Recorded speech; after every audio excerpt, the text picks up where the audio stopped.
IG Khyber Pakhtunkhwa Moazzam जान अंसारी का कहना है कि खैबर पख्तूनख्वा असेंबली के इंतखाबात के दौरान दहशतगर्दी का खदशा रद्द नहीं किया जा सकता। Chief election commissioner Sikandar Sultan Raja की ज़ेर सदारत इजलास में IGKP ने कहा कि खैबर पख्तूनख्वा में इंतखाबात के लिए 57,000 एहलकारों की कमी का सामना है।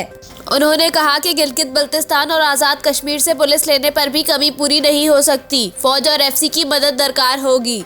इस मौके पर चीफ इलेक्शन कमिश्नर ने कहा कि पाक फौज और FC की तैनाती के लिए वजारत दाखिला और वजारत दिफा से राब्ते में है ताकि पुरअमन इंतखाबात के इनेकाद को मुमकिन बनाया जा सके। चीफ सेक्रेटरी KB ने कहा कि इलेक्शन कमीशन की हिदायत पर अमल दरामद यकीनी बनाया जाएगा ताकि इंतखाबात से कबल तमाम अजला में गैर जामदार अफसरान तैनात हों।